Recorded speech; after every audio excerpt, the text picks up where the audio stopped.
Globalisasi telah mempengaruhi seluruh negara di dunia, mempercepat pertumbuhan perdagangan internasional, dan mengharuskan dunia usaha untuk beradaptasi dengan perubahan ekonomi global. Penghapusan hambatan perdagangan, kemajuan transportasi, dan teknologi komunikasi memfasilitasi perdagangan internasional yang lebih efisien. Globalisasi mendorong pertumbuhan perdagangan internasional, meningkatkan akses pasar, persaingan, inovasi, dan kualitas produk. Rantai pasokan menjadi lebih tersebar, memungkinkan perusahaan memperoleh bahan dan komponen dari berbagai negara untuk efisiensi biaya. Kemajuan teknologi, komunikasi, transportasi, dan perdagangan mengurangi hambatan pergerakan barang, jasa, modal, dan informasi lintas batas negara. Globalisasi juga menyebabkan pertukaran ide, nilai praktik, dan media budaya secara global, berkontribusi pada perpaduan budaya dan menciptakan budaya global. Perusahaan multinasional beroperasi di banyak negara, berkontribusi pada aliran modal dan teknologi lintas batas. Perdagangan internasional melibatkan pertukaran barang, jasa, dan sumber daya antar negara, termasuk impor dan ekspor. Tujuan adalah agar negara-negara dapat memanfaatkan keunggulan komparatif mereka dan mendapatkan akses ke barang dan jasa yang tidak diproduksi secara efisien di dalam negeri. Perdagangan internasional juga melibatkan perjanjian perdagangan untuk mediasi, memfasilitasi, dan mengurangi hambatan perdagangan. Poin B, keunggulan perdagangan internasional dibagi menjadi 6 bagian. Poin yang pertama ialah keunggulan kooperatif, yaitu setiap negara bisa fokus memproduksi barang atau jasa yang bisa dibuat lebih efisien dan lebih murah dibandingkan dengan negara yang lain. Contohnya, Indonesia lebih efisien memproduksi kopi karena tanahnya yang subur, sedangkan Jepang lebih unggul dalam bidang teknologi. Jadi Indonesia ekspor kopi ke Jepang dan impor elektronik dari Jepang. Poin yang kedua ialah akses barang dan jasa, yaitu perdagangan internasional membuat negara bisa mendapatkan barang atau jasa yang tidak bisa diproduksi sendiri atau jumlahnya terbatas. Contohnya, Indonesia tidak bisa memproduksi gandum karena iklimnya tropis, jadi harus mengimpor gandum dari Australia. Poin yang ketiga ialah peningkatan pertumbuhan ekonomi. Dengan adanya perdagangan luar negeri, negara bisa menjual produk ke pasar yang lebih luas, sehingga pendapat dan lapangan kerja meningkat. Contohnya, ketika Indonesia mengekspor kelapa sawit dan batu bara, pendapatan negara kita semakin bertambah dan ekonomi tumbuh lebih cepat. Poin yang keempat ialah pertukaran pengetahuan dan teknologi. Melalui perdagangan internasional, negara kita bisa belajar teknologi baru dan cara kerja modern dari negara lain. Contohnya, Indonesia bisa belajar teknologi pembuatan mobil ramah lingkungan dari Jepang ataupun Korea Selatan. Poin yang kelima ialah peningkatan hubungan diplomatik. Perdagangan internasional juga membantu mempererat hubungan antar negara karena dengan adanya kerjasama ekonomi. Contohnya, kerjasama ekspor-impor antara Indonesia dan China memperkuat hubungan diplomatik dan membuka peluang baru untuk investasi. Poin yang keenam ialah keunggulan mutlak atau absolute advantage. Menurut Adam Smith, suatu negara sebaiknya mengekspor barang yang bisa dibuat lebih cepat dan mudah dibandingkan negara lain, dan mengimpor barang yang kurang efisien untuk dibuat sendiri. Dengan begitu, negara akan bisa saling menguntungkan. Semua negara akan bisa saling menguntungkan. Contohnya yaitu Arab Saudi mempunyai keunggulan mutlak dalam minyak bumi karena sumber dayanya yang melimpah, sedangkan Indonesia unggul di hasil pertanian seperti kelapa sawit dan kopi. Faktor-faktor yang mempengaruhi perdagangan internasional. 1. Keunggulan komparatif. Setiap negara akan mengekspor barang atau jasa yang bisa diproduksi dengan biaya lebih murah dibanding dengan negara lain. Contoh, Indonesia mengekspor kopi dan karet karena memiliki sumber daya alam yang melimpah, sementara Jepang mengekspor mobil karena unggul dalam teknologi dan efisiensi produksi.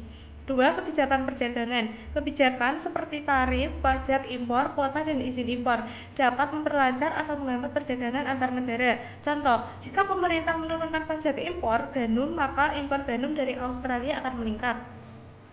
3. Perjanjian perdagangan internasional. Kerjasama antar negara dapat mengurangi hambatan perdagangan dan memperluas akses pasar. Contoh, perjanjian OCTA mempermudah negara-negara Asia Tenggara dalam berdagang tanpa biaya masuk yang tinggi.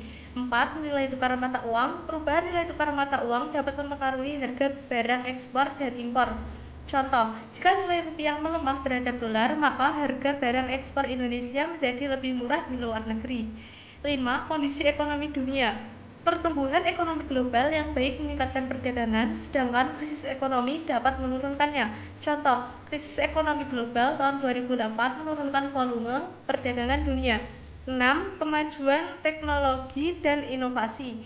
Teknologi membuat proses produksi, komunikasi, dan lebih cepat, lebih efisien. Contoh, munculnya platform e-commerce internasional seperti Alibaba dan Amazon mempermudah transaksi dagang antar negara.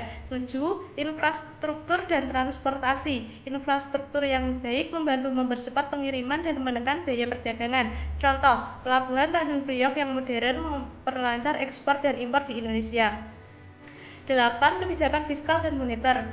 Kebijakan pemerintah mengenai pajak, pengeluaran, suku bunga, dan uang beredar dapat mempengaruhi daya beli dan investasi. Contoh, jika suku bunga rendah, pengusaha lebih mudah mendapatkan modal untuk memperluas usaha ekspor. 9. Stabilitas politik dan keamanan. Negara yang aman dan stabil akan lebih dipercaya dalam perdagangan internasional. Contoh, konflik di Timur Tengah sering menghambat ekspor minyak ke negara lain. 10.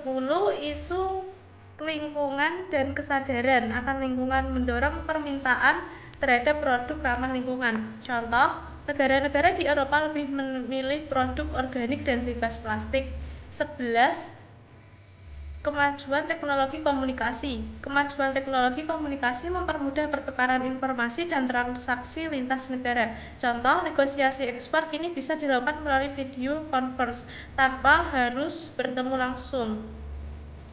12. Faktor sosial dan budaya. Selera, gaya hidup, dan budaya masyarakat mempengaruhi jenis barang yang diminati di pasar internasional. Contoh, produk kecantikan Korea laku di berbagai negara karena pengaruh budaya K-pop. Oke, terima kasih. Resiko-resiko dalam perdagangan ekonomi. Nomor 1, ada resiko komersial, merupakan resiko yang berhubungan dengan pasar dan ekonomi. Penyebab umum risiko komersial adalah kurangnya pengetahuan tentang pasar luar negeri, persaingan yang ketat, produk yang tidak cocok dengan selera pasar atau tren. Risiko komersial dapat diminimalkan dengan teknik peramalan yang baik dan pemahaman kondisi bisnis negara yang dituju, serta harus siap menghadapi kemungkinan dan kondisi yang terjadi. Nomor 2, ada resiko politik, merupakan risiko yang berhubungan dengan kondisi politik suatu negara. Penyebab umum dari resiko politik adalah perubahan kekuatan politik suatu negara, kudeta, pemberontakan, atau perang saudara. Resiko politik dapat dikurangi atau diminimalisasikan dengan pemilihan negara ekspor yang bijak dan dilindungi oleh asuransi. Nomor 3, risiko yang timbul karena hukum internasional atau hukum asing dapat terjadi karena perubahan hukum domestik. Proses pengadilan yang kompleks dan menghabiskan dana lebih banyak juga dapat menimbulkan resiko perdagangan. Resiko ini dapat dihindari dengan penunjukan arbiter pada saat kontrak dibuat. Nomor 4, ada risiko kargo, merupakan risiko kerusakan atau kehilangan barang selama pengiriman, terutama jalur laut. Risiko kargo dapat terjadi karena adanya ledakan, kebakaran, kebocoran, atau bahkan bencana alam seperti badai. Risiko kargo dapat dikurangi dengan mengambil asuransi untuk melindungi kerugian. Nomor 5, risiko kredit. Bisa terjadi karena pembeli bangkrut dan mengalami kesulitan neraca pembayaran. Pada saat yang sama, di mana tingkat kebangkrutan sedang meningkat dan banyak negara mengalami kesulitan pembayaran. Dengan ini, eksportir harus mempunyai dana cadangan yang cukup untuk menawarkan kredit kepada para pembeli luar negeri dan menanggung risiko kredit yang timbul dari transaksi perdagangan internasional. Nomor 6, ada risiko perbedaan mata uang. Risiko perbedaan mata uang bisa terjadi karena nilai tukar mata uang asing bisa berubah. Risiko ini terjadi karena adanya fakta-fakta di pasar uang asing yang mempengaruhi nilainya. Risiko perbedaan mata uang ini dapat dilindungi dengan menggunakan kontrak berjangka. Globalisasi digital. Globalisasi digital telah mengubah cara orang berinteraksi, berkomunikasi, bekerja, berbelanja, dan menjalani kehidupan sehari-hari. Ini adalah pernyataan paling dasar dan umum atau rangkuman simpel dari definisi globalisasi digital. Globalisasi digital memiliki kaitan erat dengan perdagangan internasional dan telah mengubah cara perdagangan dilakukan seluruh dunia. Globalisasi digital telah mendorong pertumbuhan perdagangan internasional melalui platform e-commerce.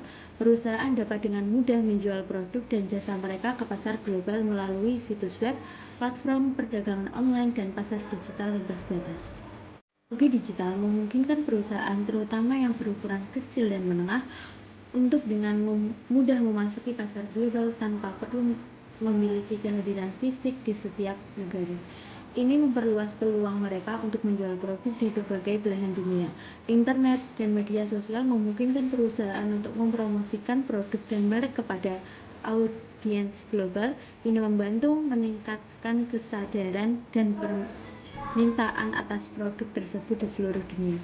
Globalisasi digital dapat mengurangi hambatan perdagangan seperti birokrasi dan ketidakpastian dengan memungkinkan transaksi online yang lebih cepat dan efisien. Teknologi digital memungkinkan pelacakan dan pengelolaan yang lebih baik dalam rantai pasokan internasional, mengurangi biaya dan meningkatkan efisiensi. Globalisasi digital memfasilitasi akses ke layanan keuangan internasional seperti pembayaran lintas batas, transfer uang, dan layanan perbankan online. Perusahaan dapat lebih mudah mengalihkan sebagai operasi mereka ke lokasi internasional dengan mengendalikan teknologi digital untuk mengelola komunikasi dan operasi lintas batas. Globalisasi digital memungkinkan perusahaan untuk mengakses informasi dan data pasar internasional yang diperlukan untuk motivasi produk dan mengembangkan bisnis. Perusahaan dapat menjual produk digital seperti perangkat lunak, konten digital, dan layanan online secara global tanpa hambatan fisik. Globalisasi digital juga memunculkan isu-isu hukum dan peraturan seperti perluasan yurisdiksi, perlindungan konsumen, dan perlindungan data pribadi yang perlu dikelola dalam perdagangan internasional.